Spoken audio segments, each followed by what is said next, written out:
Halo guys, perkenalkan nama saya Septian Prayogi.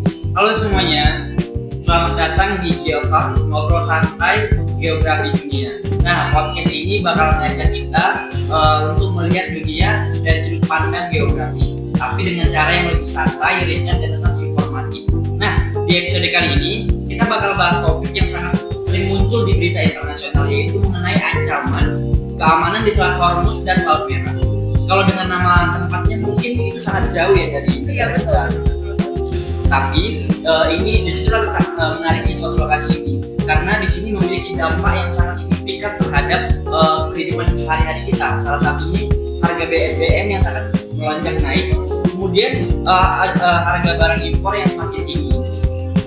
Baik, sekian perkenalan dari saya. Jadi kita bakal ditemani oleh narasumber kita, yaitu narasumber yang pertama yaitu Vita. Halo Vita. Halo Yogi, halo Asma, dan halo teman-teman Geotalks. Memang saya di sini sebagai narasumber. Topik kita pada hari ini sangat-sangat relevan dan sangat menarik mengenai tadi ada ancaman Selat Hormuz ya, yang sangat relevan dengan kejadian di dunia saat ini. Baik, di sini kita juga ditemani oleh bintang tamu kita yaitu Lasma. Halo Lasma. Halo Yogi, halo Vita, halo semuanya. Sini saya menjadi pendengar yang lagi aktif. Sini saya juga ikut nimbrung. Nah, sekian dari perkenalan oleh narasumber kita pada hari ini. Oke teman-teman, langsung ke pembahasan yang pertama ya teman-teman. Nah, baik, pada narasumber kita mungkin kita mulai dari dasar-dasarnya dulu ya. Kenapa sih Selat Hormuz dan Laut Merah ini dianggap sangat penting dalam konteks global? Oke, jadi gini teman-teman Geotalks. Jadi kalau kita lihat nih dari perspektif ekonomi dan geografi politiknya, kedua wilayah ini termasuk ke dalam jalur yang sangat strategis atau kita sebut dengan maritim checkpoint. Tadi jalur apa? Maritim checkpoint ya? Betul. Nah artinya jalur ini merupakan titik sempit yang menjadi penghubung utama perdagangan internasional teman-teman. Nah kalau jalur ini terganggu nih, maka arus perdagangan dunia bisa aja itu terganggu teman-teman Geotalk. Selat Hormuz yang akan kita bahas pada hari ini. Nah Selat Hormuz ini itu berada di antara Iran dan Oman, yaitu menjadi pintu keluar utama minyak di kawasan Teluk Persia. Nah, jadi negara-negara seperti Arab Saudi, kemudian ada Kuwait, ada Irak, ada Uni Emirat Arab dan Qatar itu sangat tergantung pada jalur ini untuk mengekspor hasil minyaknya tadi dan hasil gas bumi mereka ke berbagai negara di dunia, ke global gitu, ke berbagai benua dan yang lain-lain. Nah, diperkirakan nih teman-teman Geotalk, sekitar sepertiga perdagangan minyak dunia itu melewati Selat Hormuz. Jadi bisa dibayangkan nih ya, kalau betapa pentingnya wilayah ini bagi kebutuhan energi global gitu teman-teman. Nah, tadi udah dijelaskan kan pada narasumber utama kita itu Vita, berarti kalau misalnya ada gangguan sedikit aja tuh di sana, pasti efeknya bisa langsung terasa ke banyak negara ya. Betul, sangat berefek ya, karena dunia ini saling terhubung dan saling bergantung begitu. Nah, ketika ada ancaman sendiri di Selat Hormuz itu, pasar global itu akan langsung bereaksi. Harga minyak bisa saja naik melonjak tinggi, atau muncul nih isu-isu konflik atau ancaman penutupan laut seperti yang sedang terjadi sekarang. Nah, aku pernah lihat berita soal harga minyak dunia naik gara-gara ketegangan di Tengah. Ternyata salah satu penyebab karena jalur ini ya. Iya, betul. Karena jalur ini tuh dianggap berat nadi bagi perdagangan energi di dunia, begitu teman-teman. Nah, kalau untuk Laut Merah sendiri bagaimana? Nah, kalau Laut Merah ini tuh teman-teman Geotalks dan teman-teman yang ada di rumah nih, itu Laut Merah itu sangat-sangat penting juga nih bagi kita, bagi perdagangan global. Laut Merah terhubung dengan terusan Suez di Mesir ya, terusan itu ya, yang menjadi jalur utama perdagangan antara Asia dan Eropa. Jadi misalnya nih kapal dari Cina, Jepang, Korea Selatan atau bahkan Indonesia mau mengirim barang ke Eropa, biasanya mereka ini melewati jalur Laut Merah dan terusan Suez karena lebih cepat dan lebih efisien Nah, tadi kita udah bahas mengenai dasar-dasar permasalahan kita. Nah, di sini kita masuk ke inti masalah mengenai permasalahan kita pada hari ini, yaitu bagaimana sih permasalahan di antara dua wilayah tersebut, narasumber Lasma. Oke, kalau istilah Hormuz, ancamannya lebih banyak berkaitan dengan konflik geopolitik antar negara, terutama ketegangan antar Iran dengan negara-negara barat seperti Amerika Serikat. Kadang ada insiden seperti penerbitan kapal tanker, patroli militer, ancaman penutupan jalur darat, sampai latihan militer yang bikin situasi makin tegang. Nah, itu bikin negara-negara ini khawatir nggak sih ya? Iya, karena kalau sampai jalur ini ditutup distribusi minyak, ini bisa terganggu besar-besaran. Selain itu, teman-teman Geotalks, di kawasan ini juga sering terjadi peningkatan aktivitas militer. Banyak kapal-kapal perang dari berbagai negara nih ditempatkan di sekitar wilayah Teluk Persia. Untuk apa? Untuk menjaga keamanan jalur perdagangan ini. Tapi di sisi lain, teman-teman Geotalks, kehadiran militer ini banyak meningkatkan resiko konflik atau salah paham nih antar negara karena posisi mereka begitu. Berarti situasinya memang sangat-sangat sensitif banget ya? Betul, karena wilayah ini bukan cuma soal ekonominya, tetapi juga soal pengaruh politik globalnya begitu teman-teman. Nah, kalau di Laut Merah sendiri bagaimana? Berbeda apa gitu? Bagaimana? Iya, kalau di Laut Merah ancamannya lebih kompleks nih, karena melibatkan kelompok bersenjata non-negara.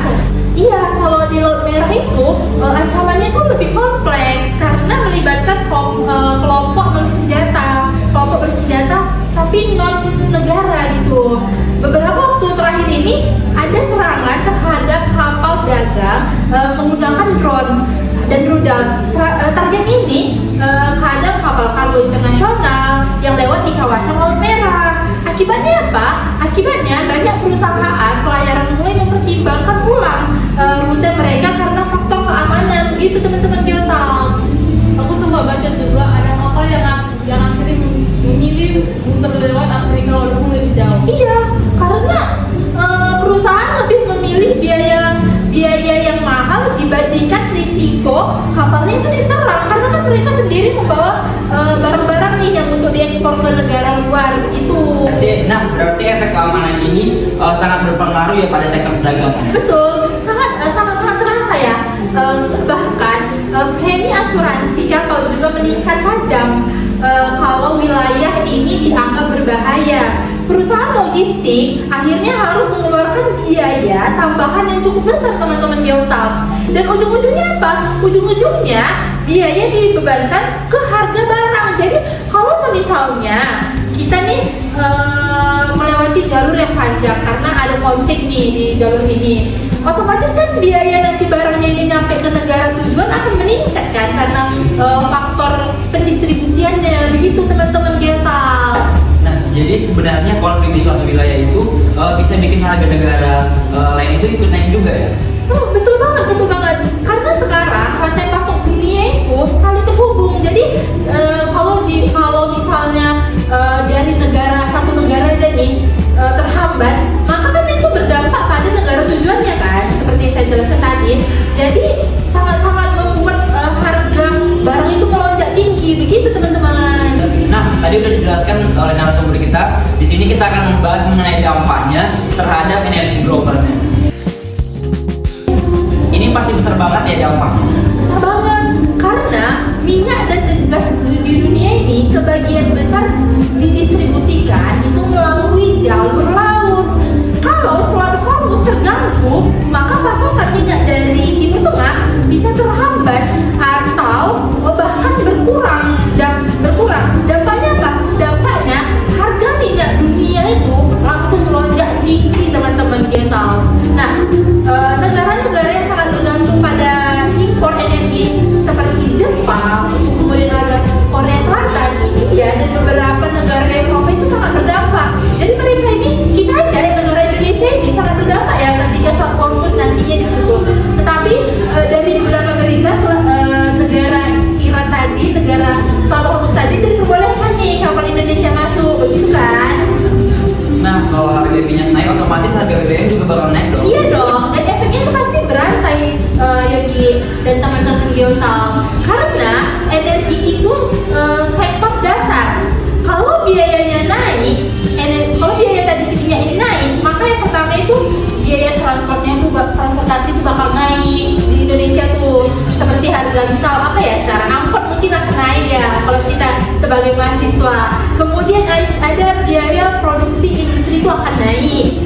Yang ketiga itu biaya distribusi barang akan naik. Dan yang terakhir itu harga kebutuhan pokok juga bisa ikut naik. Sekarang yang lagi naik apa ya kira-kira di sini ya? Oh, plastik. Iya. Plastik lagi naik nih. Kemudian ada BBM juga naik kan? Ada minyak mangkat, beras juga naik. Karena apa? Karena faktor yang tadi itu. Kemudian makanya konflik di jalur yang dilewati seperti Selat Hormuz itu memicu inflasi global, dan dampaknya itu parah kali untuk negara-negara yang ada di dunia ini begitu. Berarti sebenarnya masyarakat itu juga kena dampaknya. Walaupun jauh dari kondisi konflik. Ini masyarakat Indonesia ya? Iya, tentunya kita pasti berdampak juga ya. Karena misalnya nih harga kita mau harga apa ya tadi ya saya bilang?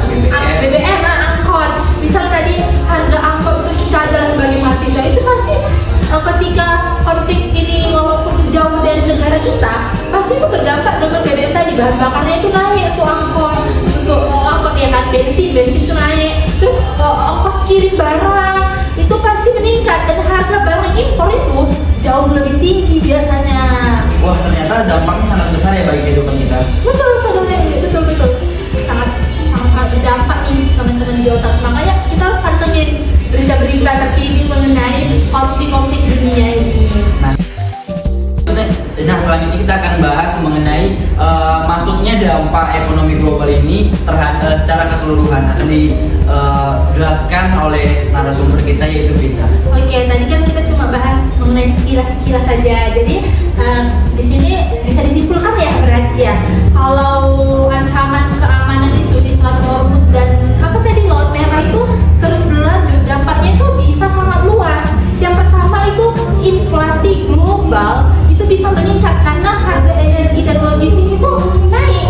Yang kedua itu rantai pasok akan terganggu, barang-barang bisa terhambat sampai ke tujuan seperti yang saya jelaskan tadi, karena kapal harus mencari jalur alternatif lain. Kemudian yang ketiga itu pasar keuangan global bisa saja tidak stabil teman-teman Geotal. Karena apa? Investor biasanya jadi lebih hati-hati kalau ingin menanam modal pada suatu negara, apalagi kalau kondisi geopolitiknya itu memanas seperti yang terjadi sekarang yang di Selat Hormuz seperti itu. Oke, berarti efeknya nggak cuma di sektor perdagangan aja ya?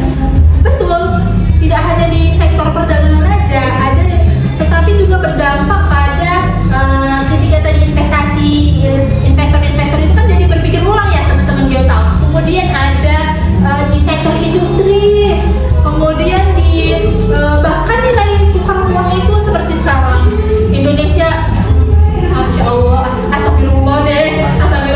Kayak seperti ini ya di Malaysia. Sekarang kan harga ringgit udah naik ya. Jadi Iya, sekarang tuh nilai tukar uang kita tuh sangat anjlok ya. Jadi itu sangat-sangat berdampak di negara kita. Kemudian negara-negara berkembang itu biasanya lebih rentan karena seperti kita Indonesia, karena ini ketergantungan terhadap barang impor, energi, dan kondisi ekonominya ini lebih sensitif terhadap inflasi begitu. berarti kalau kondisi ini berlangsung secara terus-menerus, apa sih yang bisa dilakukan negara-negara dunia ini? Nah, biasanya bukan cuma untuk negara-negara di dunia ya, Indonesia juga harus menerapkan ini. Nah, ada beberapa langkah. Yang pertama itu memperkuat kerjasama di laut, memperkuat kerjasama keamanan laut. Yang kedua itu meningkatkan patroli internasional, dan yang ketiga itu mencari jalur perdagangan alternatif seperti misalnya dari konflik dan Selat Hormuz kan ada dari Afrika ya, walaupun ya biayanya agak mahal, tetapi bagaimana lagi ya kan. Kemudian ada mulai mempercepat transisi energi supaya tidak terlalu bergantung pada minyak, walaupun seperti yang kita ketahui kita tidak mungkin tidak bergantung dengan negara lain pun seperti itu.